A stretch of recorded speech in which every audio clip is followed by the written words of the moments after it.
On a freezing Christmas night in Riverside Park, Marcus, a single father, just wanted to quickly take his young daughter home after a long, exhausting day. The bright holiday atmosphere around them only made him miss his late wife even more. Then Marcus suddenly noticed a strange woman sitting alone on a stone bench crying. Before he could react, his daughter ran over to her instinctively, and just a few seconds later, the little girl spoke an innocent sentence. One that made the woman burst into sobs and left Marcus frozen in place. He had no idea that this single moment was about to completely change the lives of all three of them. Before we go back, let us know where you're watching from. And subscribe, because tomorrow I've got something extra special for you. The December air bit cold as Marcus Hayes walked through Riverside Park, his daughter Riley's small hand tucked firmly in his. Christmas lights draped every tree, every lamppost transforming the ordinary into something magical. Families clustered around hot chocolate stands, children shrieked with delight as they raced between light displays, and the smell of roasted chestnuts hung thick in the winter air. Marcus should have felt part of it all, but grief had a way of making you an outsider even in a crowd. Riley tugged his hand, her eyes bright with wonder. "Daddy, look at that one." She pointed to a massive reindeer made entirely of white lights, its antlers stretching toward the sky. "Beautiful baby girl." Marcus managed a smile, though his chest felt tight. 4 years since Sarah died. 4 years of being both mother and father, of stumbling through bedtime stories and braiding hair wrong and wondering every single day if he was enough. 4 years of waking up alone. They walked past families taking photos, past couples holding hands, past everything that reminded Marcus of what they'd lost. The happy chaos should have been comforting, but instead it felt like a spotlight on their incompleteness. A father and daughter. No mother to complete the picture. He was about to suggest they head home when Riley stopped short. "Daddy," she whispered, her voice suddenly serious. "That lady is crying." Marcus followed her gaze. Beneath an oak tree strung with soft white lights sat a woman alone on a stone bench. Late 20s, maybe early 30s, with long blonde hair catching the glow overhead. Her shoulders shook with silent sobs, her face buried in her hands. She wore an elegant charcoal coat that looked expensive but worn, like something she'd had for years and couldn't bear to replace. Around them, the world celebrated. Music played, people laughed, children ran. But she sat alone, completely isolated in a sea of joy. "Baby, we should give her privacy," Marcus started, but Riley had already pulled free from his grip. "Riley, wait!" Marcus called, his heart lurching. But his daughter was already running toward the crying woman, her small feet crunching through snow, her purple mittens swinging at her sides. Marcus hurried after her, panic rising. You couldn't just approach strangers, especially not ones clearly in distress. What would he even say? What if the woman didn't want help? What if she thought they were crazy? But Riley had always been like Sarah, that way, unable to ignore someone hurting. It was like she had a radar for pain. "Don't cry, ma'am." Riley's small voice cut through the evening air like a bell. "You can borrow our dad to make you feel better." Marcus froze mid-step. His heart dropped straight into his stomach. The words hung in the cold air, impossible to take back. The woman looked up, tears streaming down her face. Her eyes were red, and swollen mascara smudged beneath them in dark streaks. She had the kind of face that was probably beautiful when she smiled, but right now it was ravaged by grief. She stared at Riley with pure shock, like she couldn't quite believe what she'd heard. "Riley," Marcus managed, his voice strangled. "Baby, you can't just—" "It's okay," Riley said earnestly, her hand reaching out to touch the woman's knee. Her small fingers looked impossibly tiny against the charcoal fabric. "Daddy's really good at making people feel better, and me too. We're experts." The woman's mouth opened, but no sound came out. She looked at Riley, then at Marcus, standing awkwardly a few feet away, and something in her expression crumbled further. Fresh tears spilled down her cheeks. "I'm so sorry," Marcus gasped, reaching them. His breath formed clouds in the cold air. "She doesn't understand boundaries yet, and He ran his hand over his face, feeling like the worst parent in the world. "We'll leave you alone. Riley, come on." "Nobody should be sad and alone at Christmas," Riley interrupted, her 7-year-old logic cutting straight to the heart of things. She climbed up onto the bench beside the woman without hesitation, settling in like she belonged there. "So you can borrow us for a while. We're good at helping." The woman wiped her face with trembling hands. Up close, Marcus could see she was younger than he'd first thought. maybe early 30s. She wore no rings, no jewelry, except small pearl earrings that caught the light. There was something about the way she held herself, like she was trying to take up as little space as possible in the world. "That's very sweet of you," the woman said, her voice hoarse and fragile like glass about to break. "Both of you." "I'm Riley," his daughter announced, pointing to a tiny freckle near her left ear. "See, that's how people know it's me and not somebody else. I'm special." Despite everything, the woman let out a breath that was half laugh, half sob. "You certainly are." "I'm Marcus." He extended his hand, feeling ridiculous and helpless. What was he doing? This woman didn't want strangers bothering her. "Again, I apologize. She has a habit of adopting people." "Please don't apologize," the woman interrupted softly, taking his hand. Her fingers were ice cold, like she'd been sitting out here for hours. "She's lovely. Her voice broke. "She's very kind." "I'm Grace," the woman added, releasing his hand. "Grace Thompson." Before Marcus could respond, Riley had taken one of Grace's hands in both of hers. "See, we're excellent at this. Sometimes people just need someone to sit with them. That's what Daddy says. He says being lonely is the worst feeling in the whole world." Grace stared at the small hands holding hers. A tear slid down her cheek, but this time she was almost smiling. "You're very perceptive, Riley." Marcus stood awkwardly, recognizing the rawness in Grace's expression. He'd worn that same look 4 years ago when the doctor said there was nothing more they could do. When every breath felt like drowning and the world kept spinning without asking permission. When people said it would get better, but you knew they were lying, because nothing would ever be the same again. "We were going to get hot chocolate." Riley continued swinging Grace's hand gently. "You should come with us. It helps when you're sad." "I don't want to intrude." "You're not," Marcus heard himself say before he could think better of it. His daughter's eyes met his, pleading and determined. And something about Grace's loneliness called to his own, the kind of loneliness that lived in your bones, even when you were surrounded by people. "Besides, I learned long ago not to argue when Riley decides something. She's more stubborn than I am." The smile that touched Grace's lips was small, but genuine. "Then thank you. I'd like that very much." Riley beamed like she'd just won a prize. She hopped off the bench and took Grace's hand, already pulling her toward the park entrance. "Come on. Mrs. Thompson makes the best hot chocolate in the whole city. She puts extra whipped cream on top and candy canes for stirring." Marcus fell into step beside them, watching his daughter chat away to this stranger like they'd been friends forever. Grace walked slowly, like she wasn't quite sure this was real, like she might wake up and find herself alone on that bench again. The Magnolia Cafe sat on the corner of Main and Oak, warm light spilling from its windows. The bell above the door chimed as they entered, and the scent of cinnamon and coffee enveloped them immediately. Mrs. Thompson, the owner, looked up from behind the counter. She was a round woman in her 60s with kind eyes and silver hair pulled into a bun. Her face lit up when she saw them. "Marcus Riley, good evening." Then her gaze landed on Grace and curiosity sparked in her expression. "And who's your friend?" "This is Miss Grace," Riley announced, proudly pulling Grace toward their usual corner booth. "We found her in the park, and she was sad, so we're making her feel better." Marcus wanted to sink through the floor, leave it to a 7-year-old to announce someone's emotional state to the entire cafe. But Mrs. Thompson just smiled warmly like crying strangers were brought in every day. "Then you're in excellent hands, dear," she said to Grace. "These two have the biggest hearts in the city." They slid into the worn leather booth, Riley claiming the window seat so she could watch the snow beginning to fall. Marcus sat across from them, acutely aware of how strange this must look. A grown man and a child bringing home a crying stranger on Christmas Eve. What was he thinking?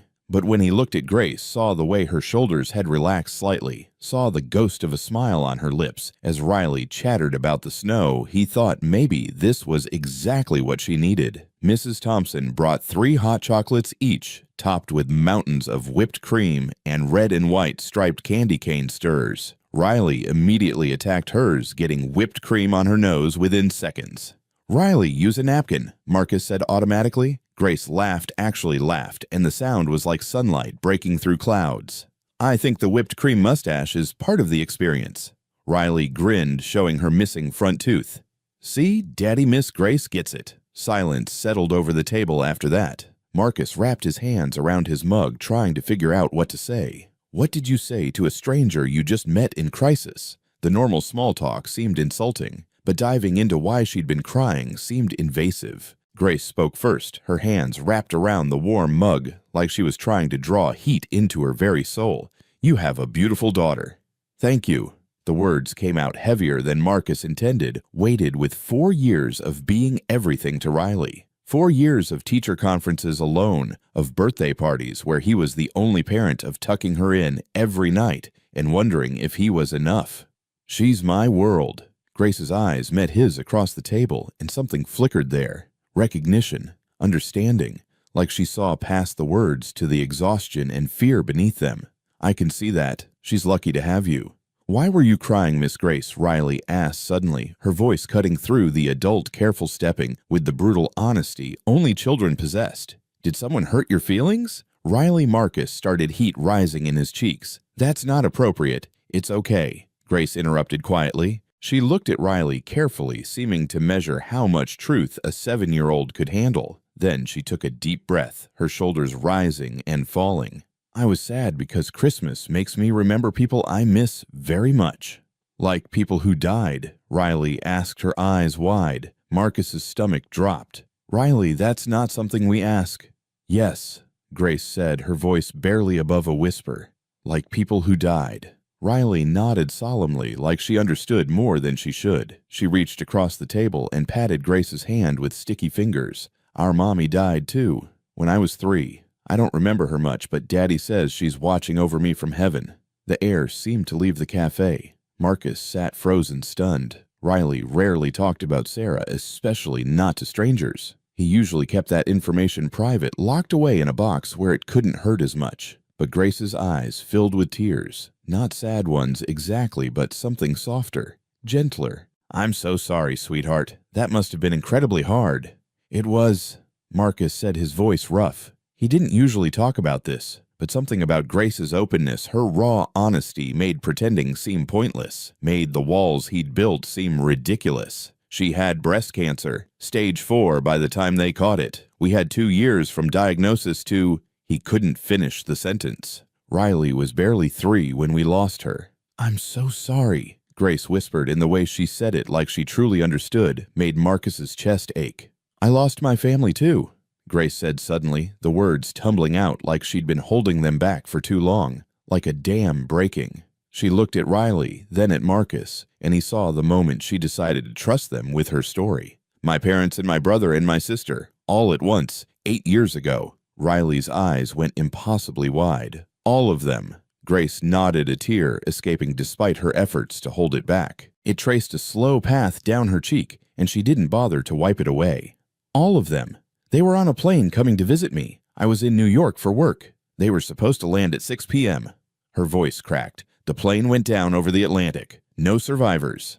The words hung in the air, heavy and awful. Marcus felt his throat close up. He couldn't imagine it. Losing Sarah had nearly destroyed him, but she'd been sick. They'd had time to say goodbye. But losing everyone all at once without warning, you must be very lonely, Riley said, her voice trembling with understanding beyond her years. Then, without warning, she scrambled out of her seat and wrapped her small arms around Grace's waist. Grace's breath hitched. For a moment, she sat frozen. Then her arms came around Riley, and she held the little girl close while her shoulders shook with silent sobs. Years of grief poured out in that embrace, witnessed by a stranger and his daughter in a small cafe on Christmas Eve. Marcus watched his own throat tight with unshed tears. His daughter was hugging a woman they'd met 20 minutes ago, and somehow it felt like the most natural thing in the world. We know about lonely, Riley whispered into Grace's coat. Daddy gets lonely sometimes too, even though he tries to hide it. I hear him crying sometimes at night when he thinks I'm asleep. Marcus's breath caught. He hadn't known she'd heard him. All those nights he'd broken down after she was in bed, thinking he was protecting her, she'd known all along. Grace looked up at Marcus over Riley's head, her eyes streaming. In that moment, they weren't strangers anymore. They were just people who understood loss, who knew what it meant to keep breathing when everything felt impossible, who knew the weight of waking up every morning and choosing to keep going. Thank you, Grace managed, her voice breaking. Thank you for stopping. Most people just walk by. You looked like you needed a hug, Riley said, simply pulling back. Everybody needs hugs, especially at Christmas." They sat there for a long moment, the three of them in that corner booth, while Christmas music played softly overhead and snow fell outside the window. Other customers came and went, couples on dates, families getting treats after dinner, teenagers laughing too loud. But their table felt separate, protected. Finally, Grace wiped her eyes and laughed shakily. "I'm sorry. I'm so emotional. You must think I'm crazy." "Daddy says feelings aren't wrong," Riley informed her, climbing back into her seat and returning to her hot chocolate. "They just are. You can't help feeling sad when you miss people." "Your daddy is very wise," Grace said, looking at Marcus with something like wonder. "I have my moments," Marcus said, managing a small smile. The conversation shifted, then the walls down. Grace told them about her company's sustainable hair care products that she'd started 5 years ago with money from the life insurance policies. How throwing herself into work kept her from thinking about empty apartments and phones that never rang. How every holiday was a minefield of memories. Marcus talked about his architecture firm, about how designing buildings gave him problems with solutions when grief had none. How Riley kept him tethered to the world when all he wanted to do was drift away. How some days just getting out of bed felt like climbing a mountain. "People kept telling me time would heal it," Grace said, stirring her now cool chocolate. "But they were wrong. Time just makes you better at pretending, better at smiling when you're dying inside. Until you're sitting alone on a park bench on Christmas Eve," Marcus said softly, "and you just can't pretend anymore. Until a little girl decides you need rescuing," Grace corrected, smiling at Riley with genuine warmth. Riley looked up from drawing shapes in her whipped cream. "Are you going to be alone tomorrow too, on Christmas Day?" The question hung heavy in the air. Grace's smile faltered, and Marcus saw her throat work as she swallowed hard. "Yes, sweetie." "What do you do?" Riley pressed her face scrunched with concern. "I work mostly, or watch movies. Try not to think about." Grace stopped, her voice breaking. "I try to get through the day as fast as possible." "That's not Christmas," Riley declared with the firm conviction only children possessed. "Christmas is supposed to have people, and presents, and too much food, and laughing until your stomach hurts." Marcus watched Grace's face crumble slightly, watched her fight to hold together, and something in him shifted. Something that had been frozen for 4 years began to thaw. But Riley beat him to it. "You should come to our house tomorrow," she said, like it was the simplest thing in the world. Like inviting grieving strangers to Christmas was something they did every year.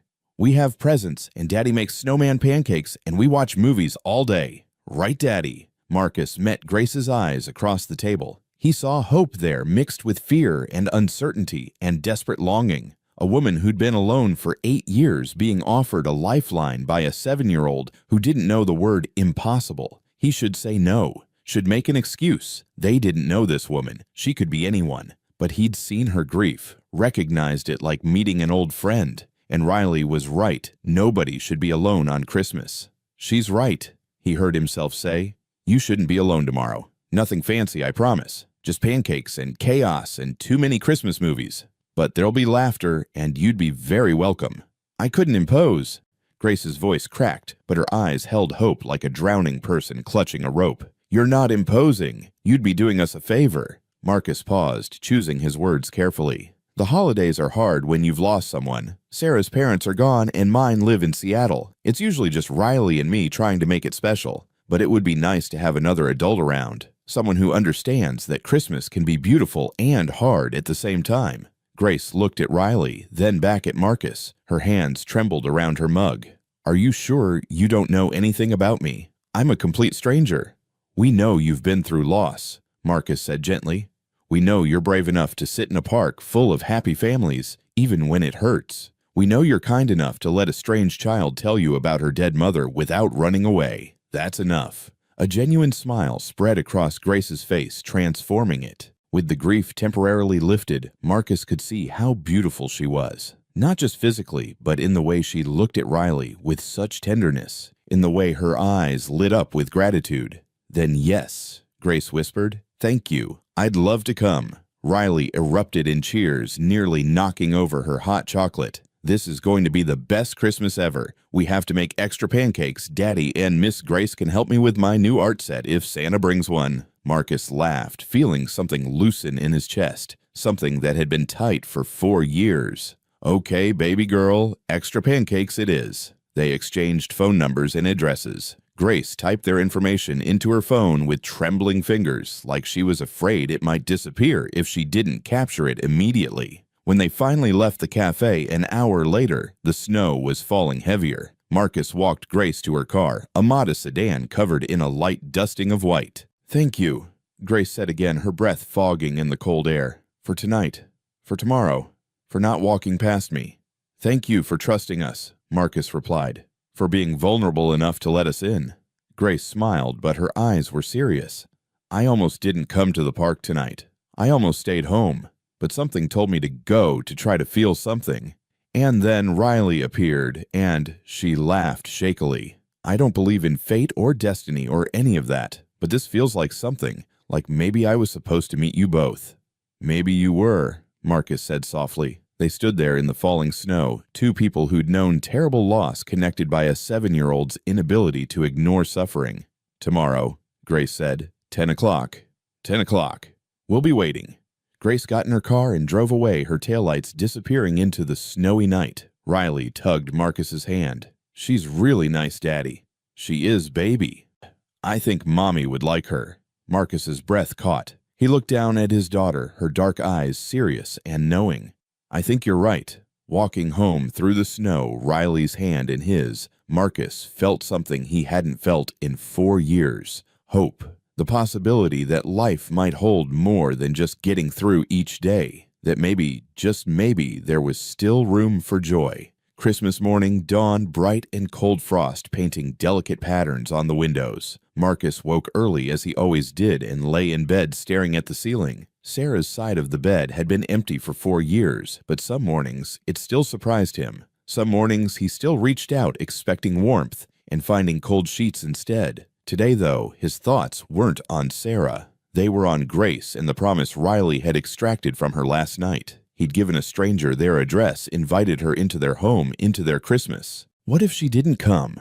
What if she woke up and realized how crazy this was, spending the holiday with people she'd met 12 hours ago? What if she did come? What then? Daddy Riley burst into his room, already dressed in her favorite red sweater, with a reindeer on it. "Is Miss Grace coming? She's coming, right? She promised. She said she would, baby." But what if she changed her mind? What if she's alone again? Riley's face scrunched with worry. Marcus pulled Riley into a hug, breathing in the strawberry scent of her shampoo.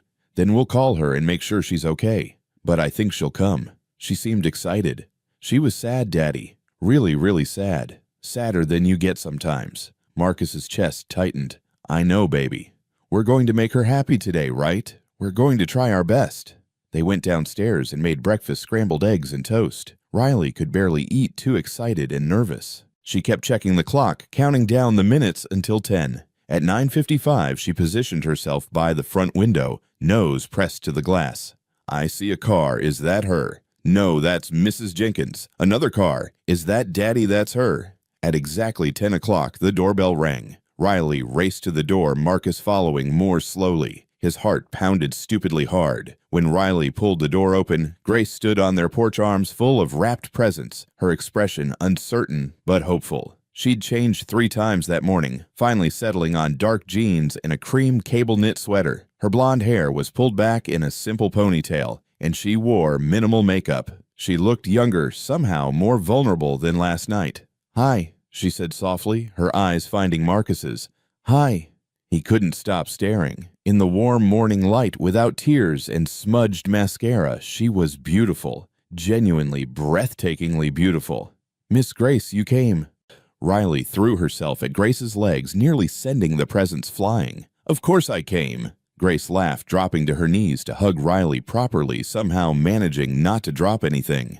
"I wouldn't miss this for the world." Santa came. Riley grabbed her hand, pulling her inside. "He ate all the cookies and left so many presents, and we waited for you because Daddy said we couldn't start without you, and I've been waiting forever, and—" "Riley, breathe," Marcus said, taking Grace's coat. "Let Miss Grace get inside before you explode."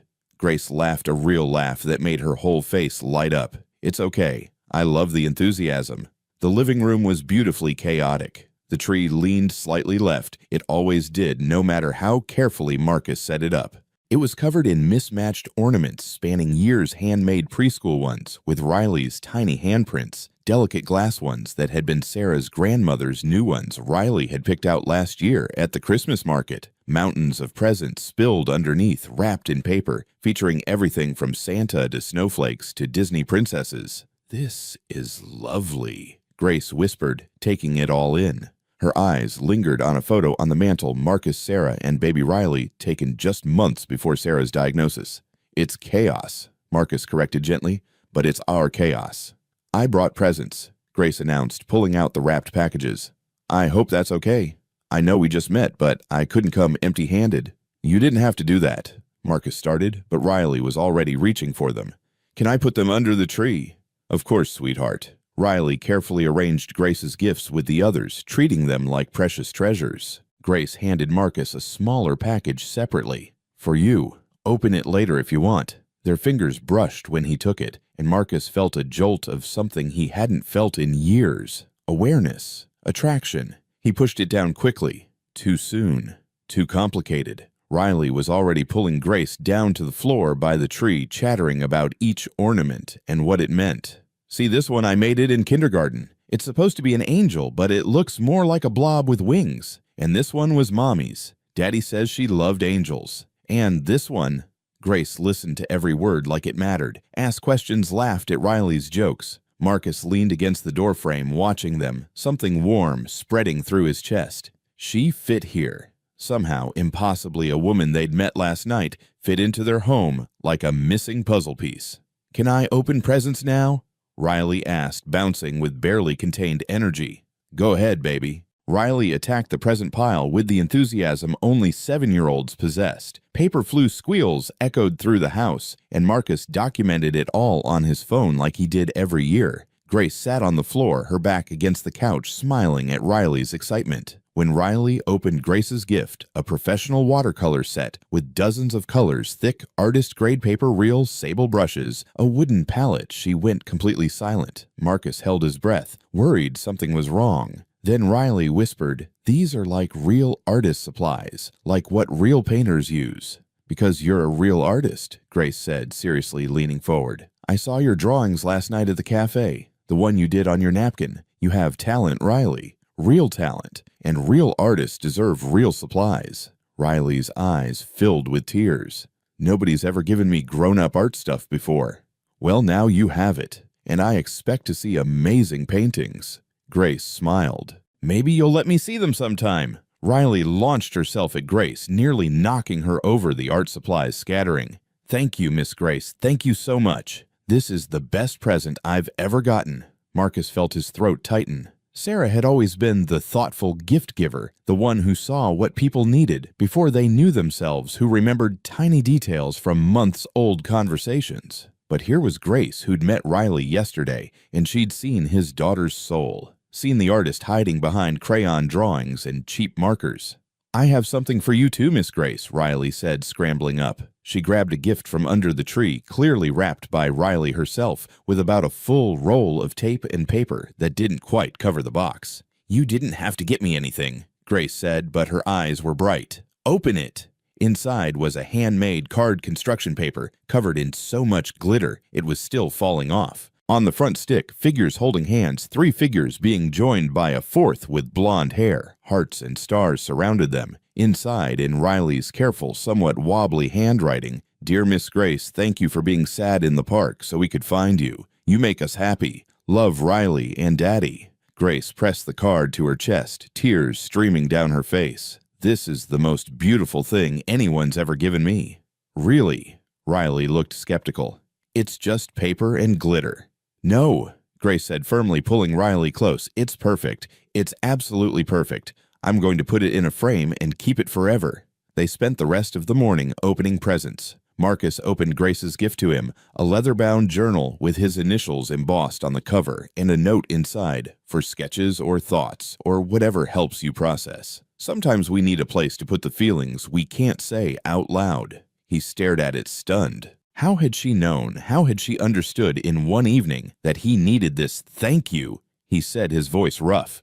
"This is perfect." Grace smiled, understanding in her eyes. "You're welcome." After breakfast, snowman pancakes that Grace hilariously failed to flip, sending one across the kitchen and making Riley giggle until she couldn't breathe. They settled in the living room. Riley spread out her new paints on the coffee table, and Grace sat on the floor with her showing her how to mix colors, create washes, blend shades. Marcus sat on the couch supposedly reading a book, actually watching them. Grace's hands guided Riley's gently, patiently. See, if you want purple twilight, you start with blue and add just a tiny bit of red. Too much, and it's too pink. Not enough, and it's just blue. Like this. Exactly like that. You're a natural. Riley beamed the kind of pure joy that made Marcus's chest ache. His daughter was happy. Completely unself-consciously happy. And Grace was smiling too. Really smiling, the grief momentarily forgotten. She fit here. In his messy house with syrup still on the kitchen counter and wrapping paper everywhere and chaos all around. She fit like she'd always been meant to. During the Polar Express that afternoon, Riley's Christmas tradition, Riley fell asleep with her head on Grace's lap. Grace gently stroked the girl's dark curls, her expression soft and almost wistful. "She's out," Marcus whispered. "She had a big day." Grace smiled down at Riley. "Thank you for this, for today. This was the best Christmas I've had in 8 years. Yeah. She looked at him over the sleeping child, and Marcus saw vulnerability and gratitude, and something else he couldn't quite name. I forgot what it felt like to belong somewhere, to be part of something. For the past 8 years, I've just been surviving, getting through days. But this feels like living. Thank you for being here, for being so good with her." Marcus paused, "for not running away when she brought up Sarah, for sharing about your family." Grace's eyes filled. "She makes it easy. She's remarkable, Marcus. Truly. You've done an amazing job raising her. Most days I feel like I'm barely holding it together. Most days I feel the same way about my company, but we're both doing better than we think." They sat in comfortable silence, the movie playing softly, snow falling outside. The Christmas lights on the tree cast colored shadows across the room. Outside, the world was cold and white. Inside, everything was warm. When it was time for Grace to leave around 6 that evening, Riley woke and immediately protested. "Do you have to go?" "I'm afraid so, sweetheart. You'll be tired tomorrow, and you need a good night's sleep." "Can we see you again?" Riley's voice was small, scared. "Please." Grace looked at Marcus, a question in her eyes. He nodded quickly, his heart racing. "Coffee on Saturday," he suggested, trying to sound casual. "If you're free." "Can we paint more?" Riley asked, already pulling out her new watercolors. "Absolutely," Grace promised. "We can paint every Saturday if you want." "Every Saturday?" Riley's eyes went wide. "Really? Really? If it's okay with your dad." "It's more than okay," Marcus said. At the door, Riley hugged Grace fiercely, her small arms tight around Grace's waist. "We love you, Miss Grace." Grace's breath caught audibly. She knelt to Riley's level, her hands gentle on the small shoulders. "I love you too, sweetheart. So much already. You'll really come back. I promise. Every Saturday. You couldn't keep me away." Outside, Marcus walked Grace to her car. The night was cold and clear, stars sharp overhead like diamonds scattered across black velvet, their breath fogged in the air between them. "I meant it," Grace said softly, her keys jingling in her hand. "This was the best Christmas I've had since I lost them. I forgot what it felt like to belong somewhere, to have people who wanted me around." "You belong here," Marcus said, the words coming from somewhere deep and true. "With us. If you want to." "I want to." Grace whispered, her eyes bright with unshed tears. "More than anything." They stood there, breath fogging, something unspoken building between them. Marcus wanted to kiss her, wanted it with an intensity that scared him, wanted to close the distance between them and taste her lips and see if she felt this pull too.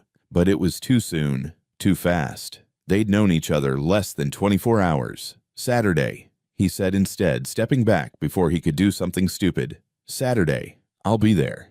He watched her drive away, her taillights disappearing into the snowy night, and knew his life had just changed in ways he couldn't begin to understand. Riley appeared beside him, having snuck out without her coat. "I like her daddy." "Me too, baby." Marcus put his arm around her shoulders. "Me too." "Do you think Mommy sent her to us?" Marcus looked down at his daughter, at her serious dark eyes so much like Sarah's. "I don't know. Maybe. I think she did. I think Mommy knew we were lonely and sent us Miss Grace."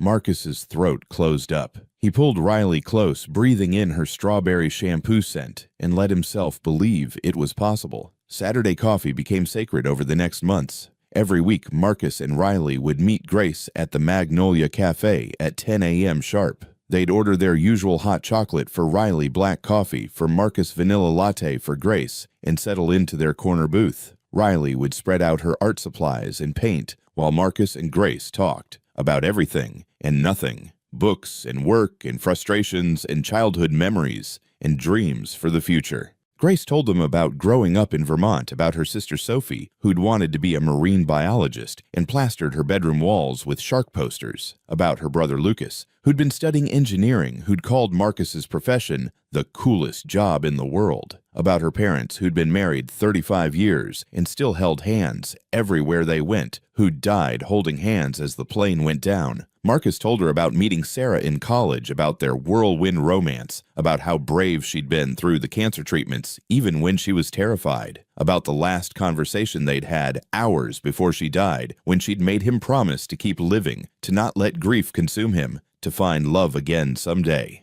"She made you promise that?" Grace asked, stirring her latte. "She said she didn't want Riley growing up thinking love only leads to loss, that I deserve to be happy again." Marcus smiled sadly. "At the time, I couldn't imagine it. The idea of loving anyone else felt impossible, like a betrayal. And now," Marcus looked at her, at the way morning light caught her hair, at the gentle way she guided Riley's brushstrokes. "Now, I think maybe she was right." Their eyes met held. Something passed between them, unspoken, but understood. And slowly, carefully, they built something beautiful. Grace became a regular fixture in their lives. She came to Riley's soccer games, cheering louder than anyone. She helped with homework patient where Marcus sometimes got frustrated. She taught Riley to cook the two of them, making increasingly elaborate meals, while Marcus pretended to be useful, but mostly just watched them laugh together. For Riley's 8th birthday in March, Grace organized a unicorn-themed party, purple everything, Riley's favorite color. She must have spent hours planning it down to the smallest details. Purple balloons, purple streamers, a purple cake shaped like a unicorn, purple gift bags, even purple lemonade. "You didn't have to do all this," Marcus said, watching Grace hang decorations. "I wanted to." Grace smiled at him from the ladder. "She deserves to feel special. Every kid deserves to feel special on their birthday. You barely know her. I know her well enough." Grace climbed down, standing close enough that Marcus could smell her perfume, something light and floral. "I know she loves art and hates mushrooms and wants to be a veterinarian when she grows up. I know her favorite color is purple, and her favorite movie is Moana, and she still sleeps with the stuffed elephant you gave her when she was a baby. I know her, Marcus, and I care about her." Marcus's breath caught. "Grace, don't." She put her hand on his chest, and he felt his heart hammer against her palm.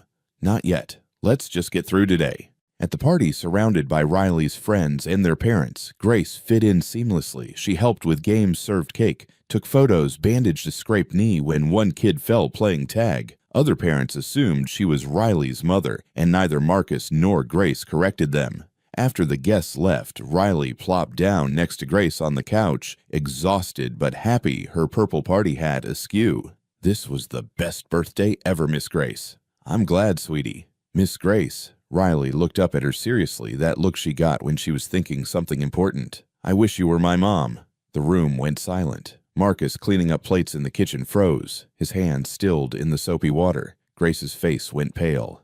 "Riley, I know you're not," Riley continued quickly, words tumbling over each other. "I know my mom is in heaven with the angels, but I wish I could have two moms, one in heaven and one here. Is that okay to wish for?" Grace pulled Riley close, tears sliding down her cheeks.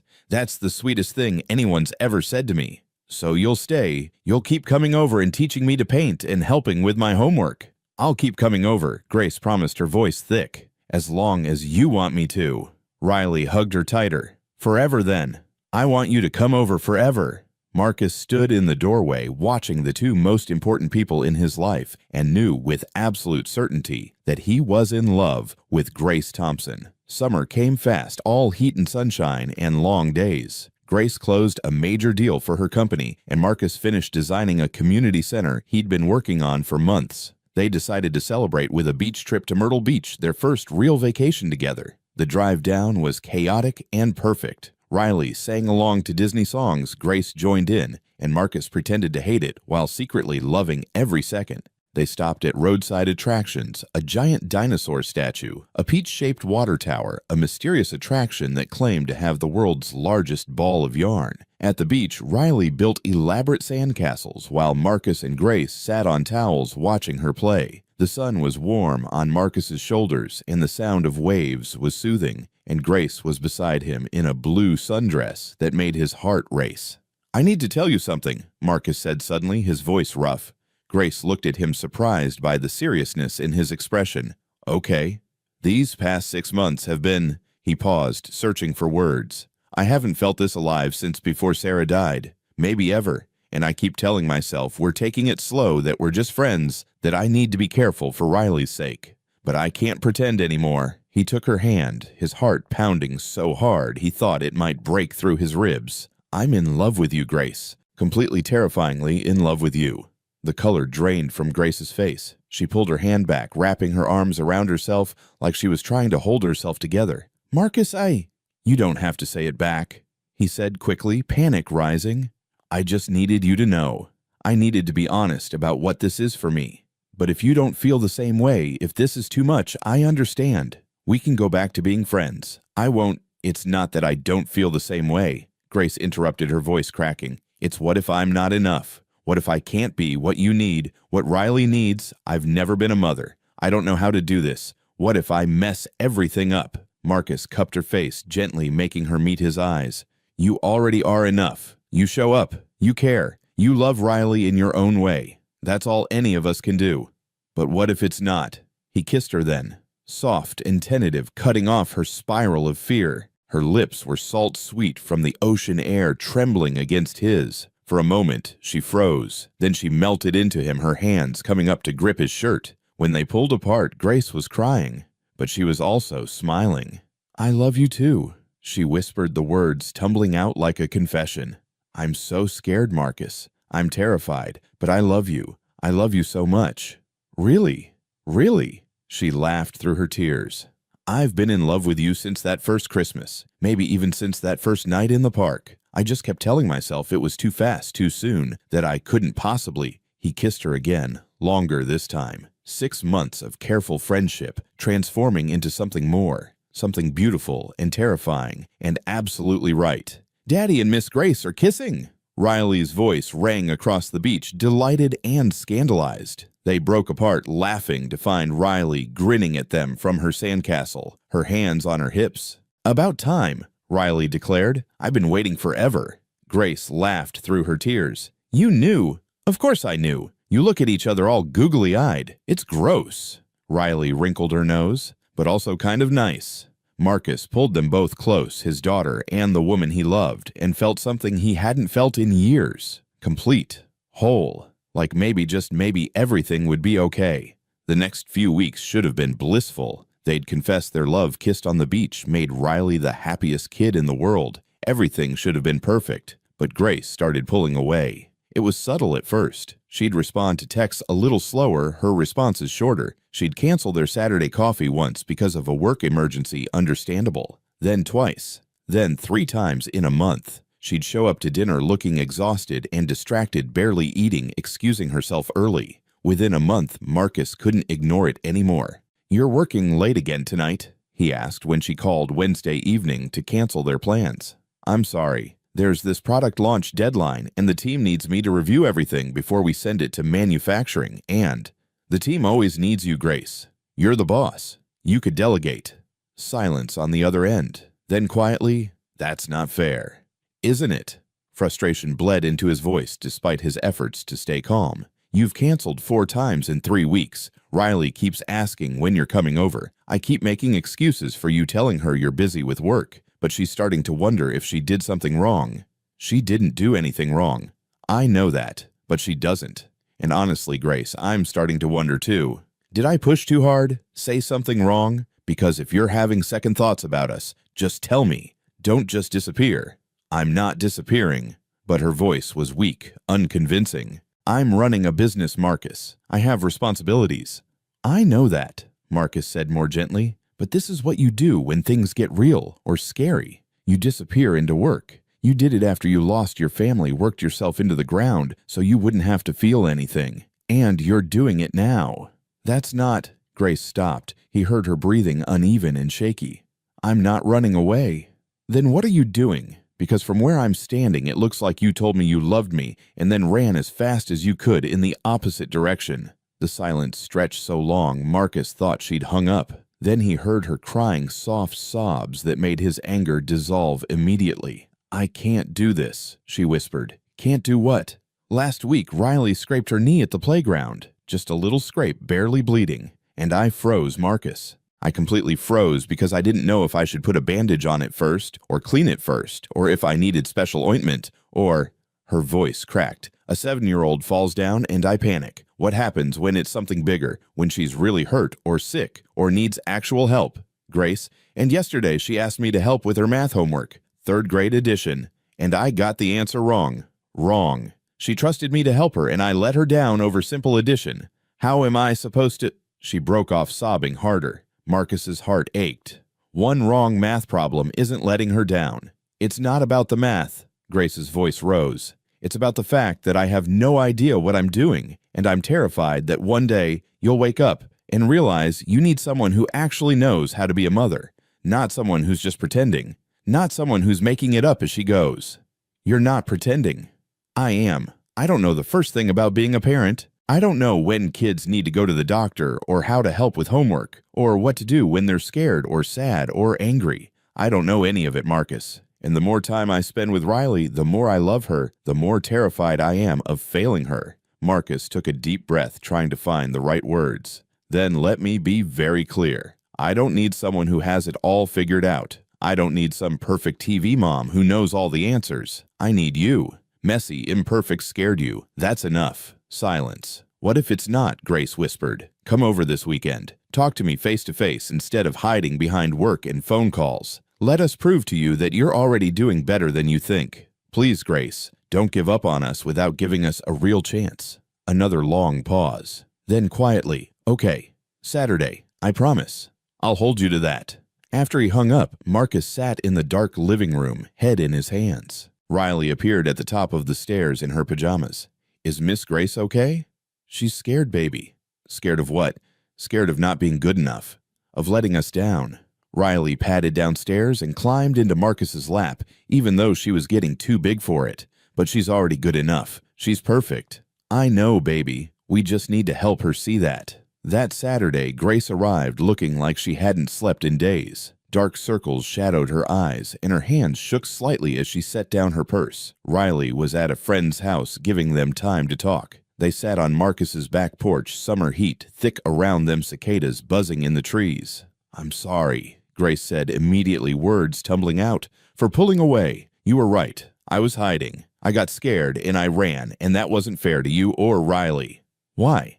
Because this is real now. Grace twisted her hands together. You love me. I love you. Riley's attached. And that means I could actually hurt you both if I mess up, if I'm not good enough, if I... Grace. Marcus took her hands, stilling them. Breathe. She took a shaky breath. I lost everyone I loved, Marcus. Everyone. My whole family gone in an instant. And the thought of building a family again, of letting myself need people, of loving a child, and having her depend on me. Her voice cracked. What if I lose you too? What if something happens and you're gone and I have to survive it again? I can't. I won't make it through a second time. Marcus's throat tightened. You think I'm not scared. Every time you drive away, there's this moment where I panic, where I think about Sarah leaving for the grocery store and never coming home, where I imagine getting that call again, and this time it's about you. I'm terrified of losing you, Grace. Absolutely terrified. Then why are you pushing for this? Because the alternative is worse. Marcus squeezed her hands. Staying safe and alone isn't really living. It's just existing. I did that for 3 years. I was a good dad. I showed up for Riley, but I was a shell of a person, going through the motions. Then you came along and reminded me what it felt like to actually feel something, to want something for myself, not just for Riley. Grace looked at him. really looked, tears streaming down her face. "I'm not asking you to be perfect," Marcus continued. "I'm asking you to show up, to try, to let yourself be part of this family, even when it's scary, even when you don't have all the answers. Because here's the truth, I don't have all the answers either. Half the time I'm making it up as I go, but I show up anyway. I don't know if I can." "Yes, you can. You already have been. Riley adores you, not because you're perfect, but because you care, because you show up, because you see her." Grace sobbed, covering her face with her hands. Marcus pulled her close, holding her while she cried out years of fear and loneliness and grief. "I'm so scared," she whispered against his chest. "I know. Me too. But let's be scared together." She nodded, arms coming around him. They sat there for a long time, holding each other, choosing bravery over safety. When Riley came home later that afternoon, bursting with stories about her playdate, Grace was still there. And this time she didn't make excuses to leave. She stayed for dinner, stayed to help Riley with her bath, stayed to read bedtime stories. She stayed. Things stabilized after that. Grace stopped canceling. She showed up even when tired, even when work was stressful, even when she was scared. She was learning to trust that this family wouldn't disappear if she looked away. But 3 weeks into the new school year, Riley came home with a blotchy face and red, swollen eyes. "What happened?" Marcus asked, immediately kneeling in front of her. Riley's lip trembled. "Brittany said we don't have a real family." Marcus's heart shattered. "What?" "She said because I don't have a mommy, we're not a real family." Riley's voice broke. "And when I said I have you and Miss Grace, she said that doesn't count. She said Miss Grace isn't my real mom, so it doesn't matter." Grace had just arrived for dinner. She heard the conversation from the doorway, her face going pale. "Oh, sweetie," she whispered, moving toward Riley. But Riley turned on her suddenly, all the hurt and confusion and anger finding a target. 8 years of missing a mother, of being different, of cruel words from a classmate, all of it exploded at once. "You're not my mom," Riley shouted, tears streaming. "You can't be my mom. Brittany's right. I don't have a real family because my mom is gone, and you're just pretending to be her. You're not real." The words hit like physical blows. Grace stood frozen, her face crumbling, hands trembling at her sides. "Riley," Marcus started. "It's not fair," Riley sobbed. "Why did my mom have to die? Why can't I have a real mom like everyone else? Why do I have to be different?" She ran past them both, fleeing to her room. The door slammed hard enough to shake the walls. Grace remained standing in the middle of the living room, shaking. Tears streamed down her face. "I should go," she whispered. "Grace, she didn't mean—" "She's right." Grace's voice was hollow. "I'm not her mother. I'm just—" Her voice broke. "I should go." She grabbed her purse with trembling hands, dropping her keys twice before managing to pick them up. "Please don't leave," Marcus said. "She's hurt and confused. She's 8 years old, and someone was cruel to her, and she's lashing out. But she loves you. You know she loves you." "I need to think." Grace's face was wet with tears. "I'm sorry, Marcus.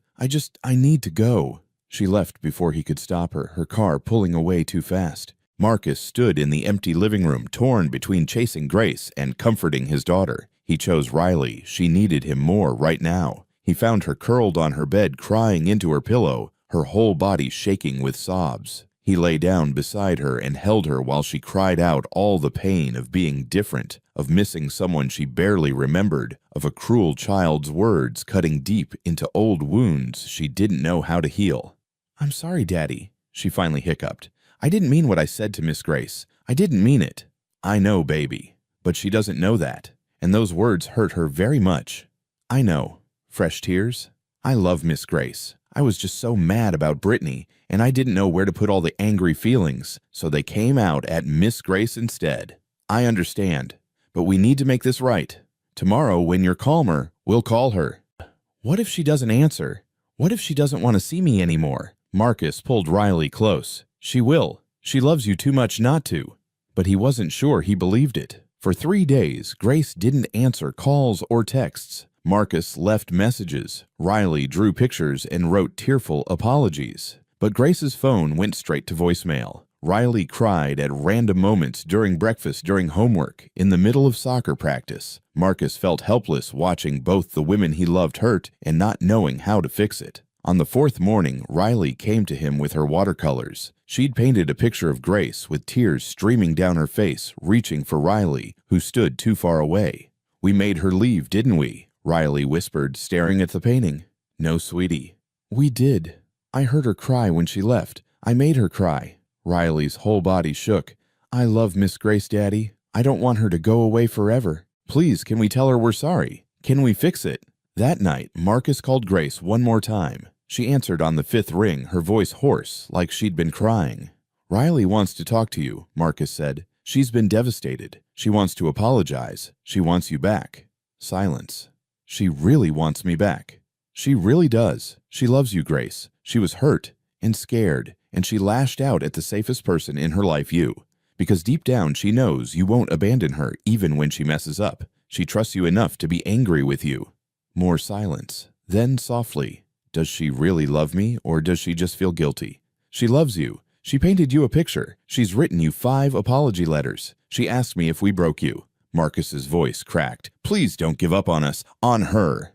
"Okay." Grace's voice was barely a whisper. "I'll come tomorrow. But Marcus, we need to talk, all 3 of us, about what this is and what I can be to her. We can't keep avoiding it. Tomorrow, we'll figure it out together." The next afternoon, Grace arrived at exactly 4 o'clock. She looked like she'd aged years in 4 days, dark circles under her eyes, face pale and drawn. The moment she stepped through the door, Riley ran to her. "I'm so sorry, Miss Grace," she cried, throwing her arms around Grace's waist. "I didn't mean it. I didn't mean any of it. Please don't go away forever." Grace knelt, pulling Riley close, tears already streaming down her own face. "I'm sorry too, sweetheart. I shouldn't have left like that. I should have stayed and talked to you." "I don't think you're pretending," Riley sobbed.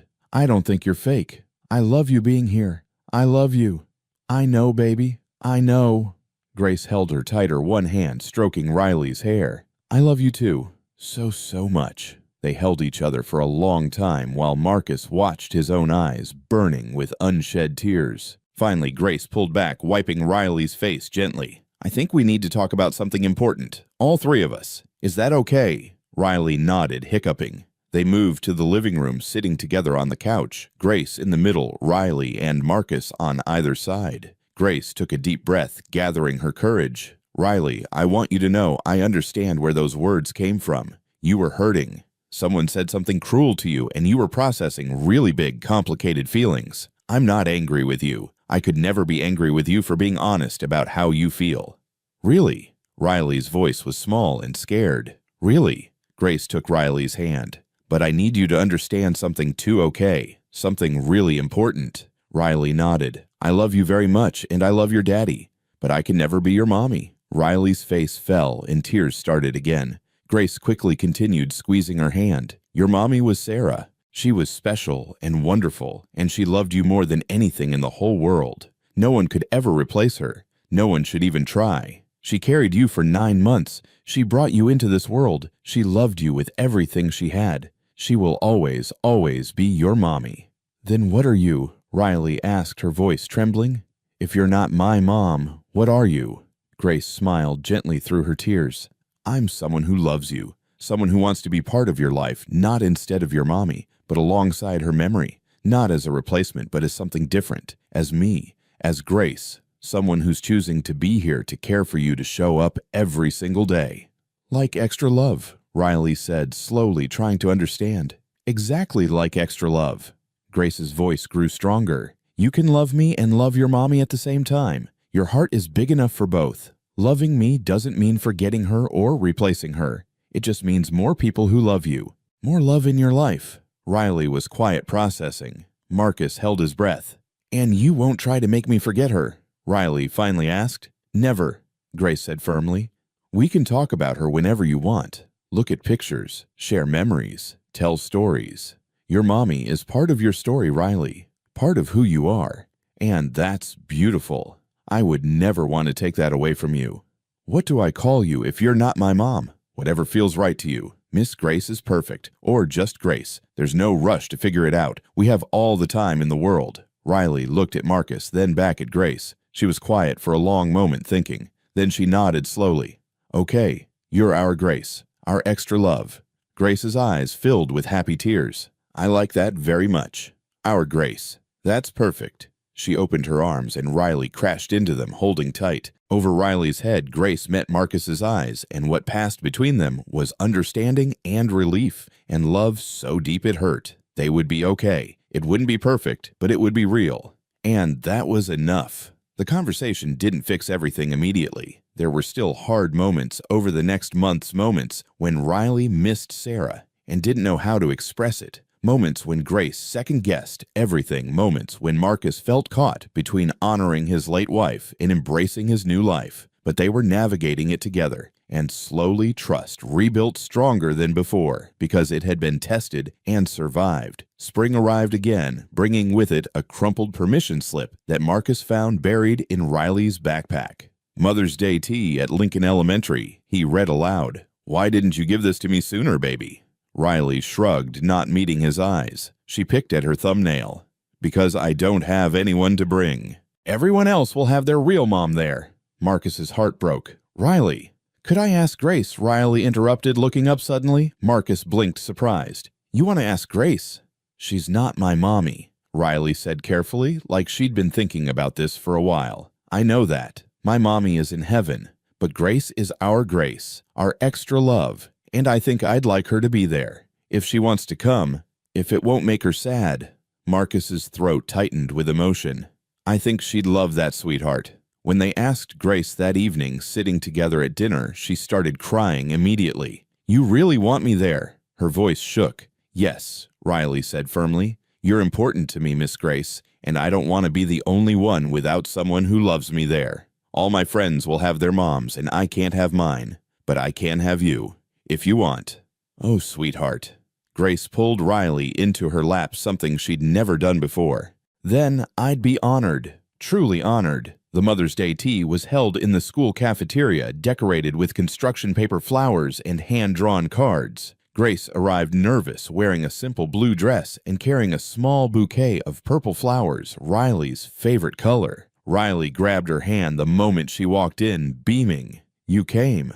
"Of course I came. I wouldn't miss this for anything." They sat at a tiny table with tiny chairs, Grace's knees nearly up to her chin. Other mothers chatted around them, biological mothers who'd never known the pain of loss, who took their place at this tea for granted. But Grace cherished every second. When Riley presented her with a card she'd made stick figures holding hands with, "Thank you for being my extra love," written in careful letters, Grace pressed it to her chest and cried. "This is the most beautiful thing anyone's ever given me," she said, meaning it with her whole heart. "Really, it's just paper and crayons." "No." Grace cupped Riley's face. "It's your heart, and that makes it priceless." As they left the cafeteria, Riley held Grace's hand tightly. "I'm really glad you came." "Me too, sweetheart. Thank you for inviting me." In the parking lot, Marcus was waiting. He'd taken off work to drive Grace, knowing she'd be emotional. When she got in the car, she was crying, but she was smiling too. "How was it?" he asked, already knowing the answer. "Perfect. Absolutely perfect." Driving home, watching Grace wipe happy tears, Marcus made his decision. He'd been thinking about it for weeks, carrying the idea around like a secret. But now he was sure. It was time. The next week, Marcus went ring shopping alone. He knew exactly what he was looking for, something simple and elegant, something that would suit Grace's understated style. He found it in a small jewelry store downtown, a sapphire surrounded by small diamonds. The sapphire was the deep blue of evening sky, the color of the night they'd first kissed. The diamonds caught light like the Christmas lights in Riverside Park, where everything had begun. When he showed Riley a picture that night, she gasped, "It's perfect, Daddy. She's going to love it." "You think she'll say yes?" Riley gave him a look that suggested he was being ridiculous. "Daddy, she'll definitely say yes. She loves us." "Still nervous?" "Don't be nervous. It's Miss Grace. She's basically already family." They planned it for Christmas Eve, exactly 1 year after the night that changed everything. 3 years since a 7-year-old girl had seen a crying stranger and offered to lend her father. Marcus wanted to go back to where it all started, back to Riverside Park, back to the bench beneath the oak tree, back to where hope began. Walking through the park that evening, Riley could barely contain her excitement. She kept giggling and shooting meaningful looks at Grace, who had no idea what was coming. The park looked exactly as it had 3 years ago, lights strung everywhere, families laughing, the smell of chestnuts roasting. But everything else was different. Marcus wasn't lonely anymore. Riley wasn't sad. Grace wasn't crying alone on a bench. They found the bench beneath the oak tree, now strung with white lights that made everything look magical. Grace sat down, pulling her coat tighter against the cold. 3 years ago tonight, I was sitting right here, she said softly, completely broken, ready to give up on Christmas, on people, on everything. And I found you, Riley said, her voice proud. You did. Grace smiled at her. You saved my life that night, sweetheart. Both of you did. Riley looked at Marcus. He nodded. Riley stood up, suddenly serious. Miss Grace, we have a question to ask you. Before Grace could respond, Marcus knelt in the snow beside the bench. Grace's eyes went wide, her hand flying to her mouth. 3 years ago, Marcus began, his voice shaking despite all his practice, my daughter offered to lend you her father. He pulled out the ring box, opening it to reveal the sapphire sparkling in the light. Tonight, we're asking if you'd like to keep us. Permanently. Grace was already nodding, tears streaming down her face, but Marcus needed to say it all. Will you marry me, Grace? Will you be my wife? Will you choose this messy, imperfect, beautiful family and let us choose you right back? Will you be our Grace, our extra love forever? Yes. Grace choked out the word, more sob than speech. Yes, yes, 1,000 times yes. Riley shrieked with joy, jumping up and down. Marcus stood, his hand shaking as he slipped the ring onto Grace's finger. And then all three of them were wrapped in each other's arms, crying and laughing and holding on tight. Around them, a crowd had gathered. Mrs. Thompson from the cafe stood there with her phone out, recording the whole thing. Strangers applauded, some wiping their own tears. We're going to be a real family now, Riley exclaimed. We already are a real family, Grace said, voice thick with emotion. We have been for a long time. Marcus pulled her close, kissing her as Riley bounced and the crowd cheered and the Christmas lights twinkled overhead. It was perfect, messy and public and absolutely perfect. I never thought I'd have this again, Grace whispered against his lips. A family, people who love me, a place to belong. You always had a place to belong, Marcus said, right here, with us. Mrs. Thompson approached afterward, beaming. I knew the first Christmas I saw you three together that this would happen. It was only a matter of time. She handed Marcus a small brass plaque. For the bench. I had it made weeks ago, just in case. The plaque read, Here hope begins again. They attached it to the bench, right then, all three of them working together, a permanent reminder of the night that changed 3 lives forever. The wedding was in May when everything was in bloom. Small and intimate, just close friends in Marcus's backyard, decorated with fairy lights and spring flowers. Riley was the flower girl, wearing a white dress with a purple sash, her choice. She took her role seriously, walking down the makeshift aisle with perfect precision, scattering petals with careful concentration. When the officiant asked, Who gives this woman? Riley stood up before Marcus could. I do, she said, clearly, her voice carrying across the small gathering. Because she chose us, and we chose her. And that's what family is, people who choose each other.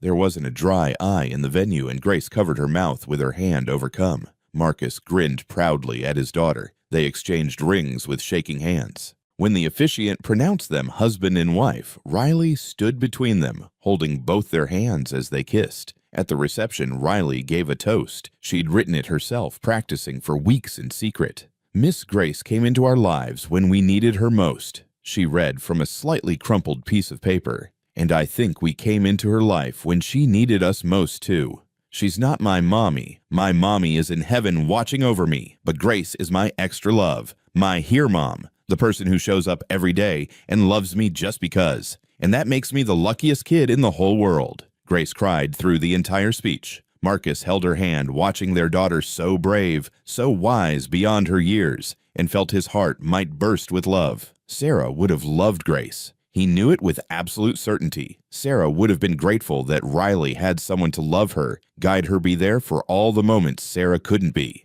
Life settled into a beautiful rhythm after that. Grace moved in officially, her belongings blending with theirs. They created new spaces, a corner for photos of both families, Grace's and the one she'd built with Marcus and Riley. On the mantel, Sarah's picture sat beside their wedding photo. Both families, both loves honored and remembered. Riley called Grace Grace, or sometimes My Grace, and Grace called her Sweetheart, or My Girl, and it worked perfectly. They talked about Sarah often. Riley would share memories, ask questions, look at old photos, and Grace would sit with her honoring Sarah's memory because she understood. She carried her own family in her heart too. One evening, about 6 months after the wedding, Riley asked if they could visit Sarah's grave. They went together, all three of them, bringing purple wildflowers, Sarah's favorite. Riley knelt by the headstone. "Hi, Mommy. I brought someone to meet you. This is Grace. She married Daddy, and she takes care of me, and I love her a lot. I hope that's okay."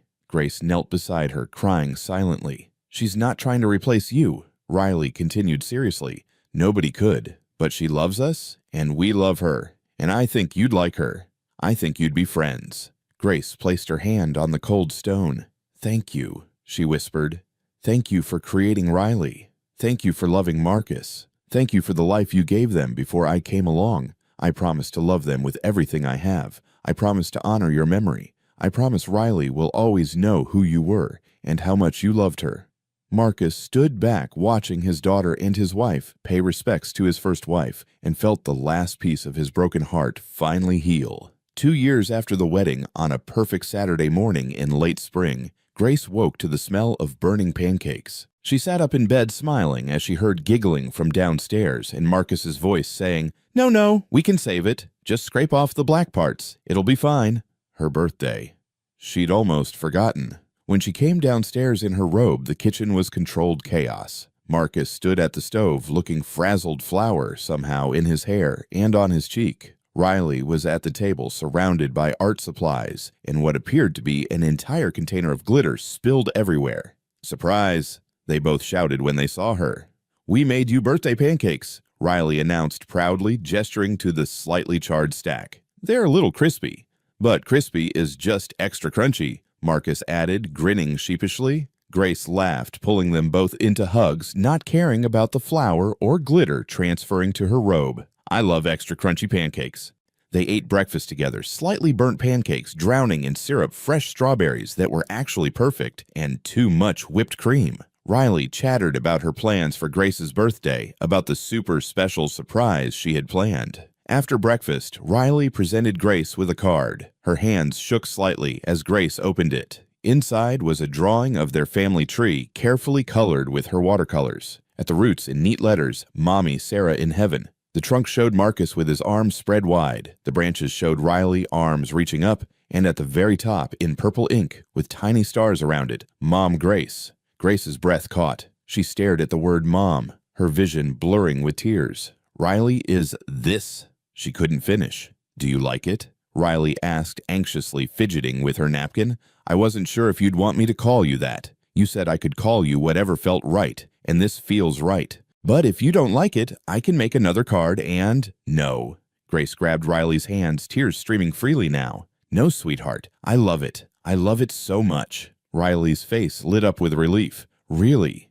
Really?" Riley took a deep breath like she'd been practicing something. "We wanted to tell you something, Daddy and me. We talked about it a lot." She stood up suddenly formal, and Grace's heart pounded.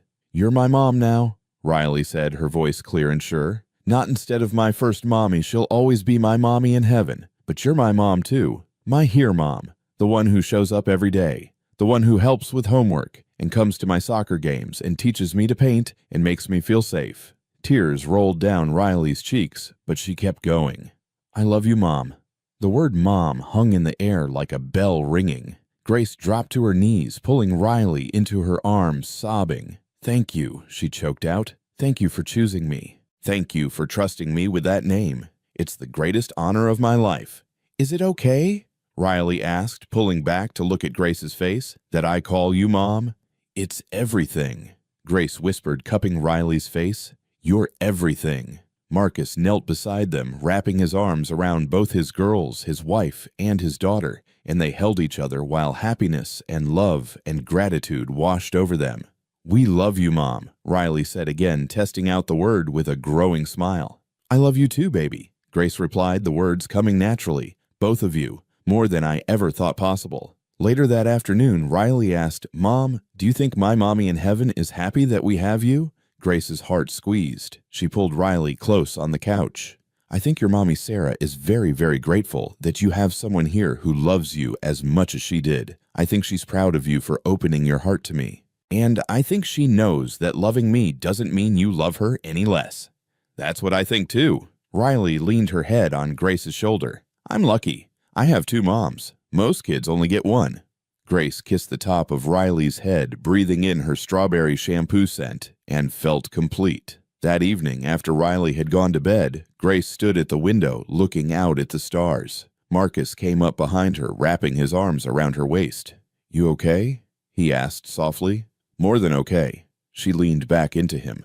I was just thinking about how different my life could have been.